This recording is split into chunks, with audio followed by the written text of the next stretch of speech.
আসসালামু আলাইকুম, কেমন আছেন সবাই? আশা করি সবাই ভালো আছেন। আলহামদুলিল্লাহ আমরাও ভালো আসছি। চলে আসলাম নতুন আরেকটি ব্লগ নিয়ে। আজকে সকাল সকাল শুরু করছি। আজকে 9টায় নুসাইবা 8টা বাজে ঘুম থেকে উঠলো। আর ও ঘুম থেকে ওঠার সাথে সাথেই আমি ওকে টয়লেটে নিয়ে যাই। টয়লেট শেষ করার পরে আমি ওকে বেসিনের সামনে দাঁড় করিয়ে সাথে সাথেই দাঁত ব্রাশ করাই। আর ওকে আমি এটাই বলি যে দাঁত ব্রাশ করার পরে তোমাকে খালি পেটে 1 গ্লাস পানি খেতে হবে। এই অভ্যাসটা আমি ওকে গড়ে তুলেছি, কারণ আমি দেখেছি যে খালি পেটে যখন ও 1 গ্লাস পানি খায় তারপরও টয়লেটটা ঠিকমতো হয়। আর সকালবেলা খালি পেটে পানি খাওয়া আসলে অনেক উপকার, সেজন্য এই অভ্যাসটা আমি ছোটো থেকেই ওকে গড়তে যাচ্ছি।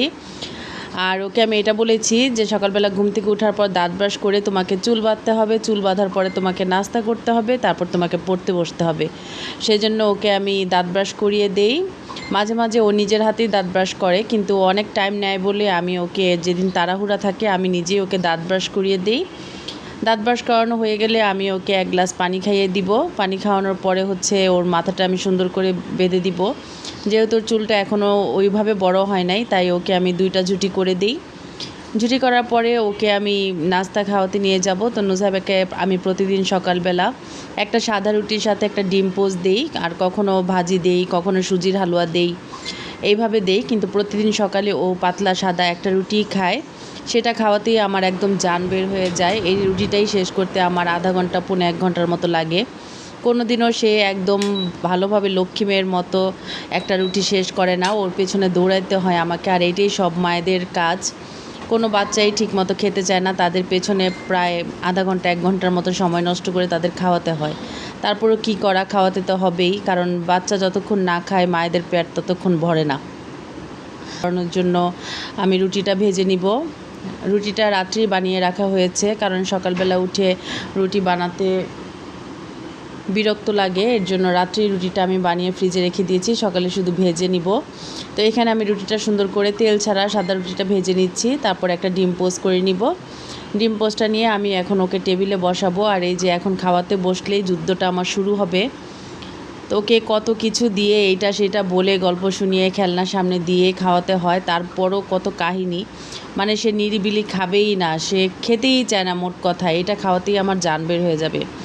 যাই হোক, খাওয়া দাওয়া শেষ করে এখন এই পাশের রুমে এসে দেখলাম যে আম্মা ফ্রিজ পরিষ্কার করতেছে, যেহেতু সামনে কুরবানির ঈদ, ফ্রিজটা পরিষ্কার করতেছে। মানে আমার মা আমার সাথে থাকাতে আমার যে কত উপকার সেটা আমি বলে বোঝাতে পারবো না। আমার অর্ধেক কাজই আমার মা করে দেয়। আল্লাহ আমার মাকে সুস্থ রাখুক, আল্লাহ পৃথিবীর সকল মাকে সুস্থ রাখুক, এই দোয়া করি। কারণ মা থাকাতে আমি অনেক কাজ থেকে বেঁচে যাই। রান্নাবান্না, ঘর গোছানো সব কিছুই দেখা যায় আম্মা নিজেই করে, কারণ নুসাইবাকে আমার 24 ঘন্টা সামলাইতে হয়, ওর পেছনে 2জন মানুষ লাগে। তো যাই হোক, এটা শেষ করে এখন আমাকে ফোন দিল নুসাইবার আব্বু যে আজকে আম আসবে, একটু পরে নুসাইবার চাচা আম নিয়ে আসবে আমাদের জন্য। ও নুসাইবার বাবা প্রতি বছরই রাজশাহী থেকে আম অর্ডার করে। তো সেই আম আসবে একটু পরে, সেই আম আসলে আমটা গুছিয়ে সুন্দর করে রাখবো। আর বলতে বলতেই ওইদিকে নুসাইবার চাচা চলে আসছে আম নিয়ে। তো আমগুলো ভাইয়া দিয়ে যাওয়ার পরে এখন আমগুলোকে নিয়ে খাটের নিচে রাখা হবে। আর আমগুলো রেখে দেওয়ার পরে এই আম যখন পাকবে তখন এটাকে ফ্রিজে রেখে দিব।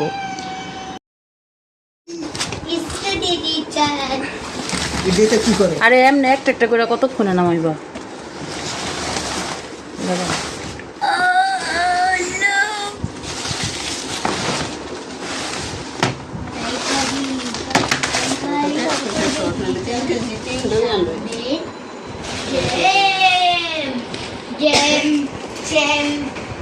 ছোট বড় মিলে দিচ্ছে।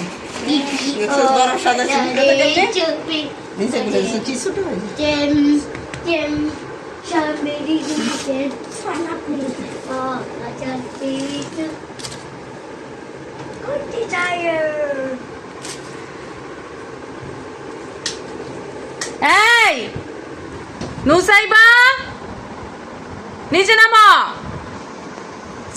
এদিকে আসো। আম উঠাও, আম উঠাও, আসো আম উঠাও।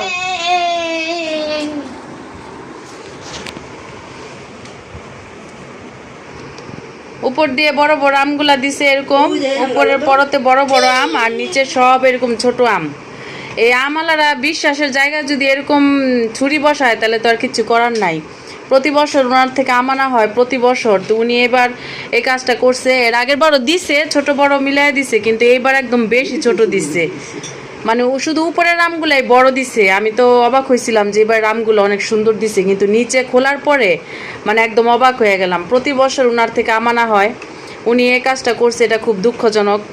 এটা ওনাকে জানানো হবে যে কাজটা ওনার করা উচিত হয় না, কারণ যারা নাকি রেগুলার কাস্টমার প্রতি বছর ওনার থেকে আম নেয় তাদের সাথে এই কাজটা করা ওনার উচিত হয় নাই। যাই হোক, এবার বছরের প্রথম আম আনা হইলো রাজশাহী থেকে। এটা হিমসাগর আম, এটা হিমসাগর আম। আল্লাহর কাছে লাখ লাখ শুকরিয়া। এইদিকে আম, আমটার কালারটা সুন্দর, হয়েছে হলুদ সবুজ। ওই যে খাটের নিচে বিছায় রাখছি, এই যে খাটের নিচে বিছায় রাখছি, এইভাবে বিছায় রাখলে মানে যখন পাকবে তখন ফ্রিজে রেখে দিব, ঠান্ডা আমটা খাইতে ভালো লাগে। এই যে খাচ্ছি, এটা ফেরত দেওয়া হবে, খাচ্ছি ফেরত। তো যাই হোক, আমগুলো দেখতে অনেক সুন্দর ছিল, নিশ্চয়ই খেতেও খুব সুস্বাদু হবে। তো যাই হোক, আজকের ভিডিও লম্বা করব না, আজকে অনেক রাত হয়ে গেছে। আজকের ভিডিও এ পর্যন্তই।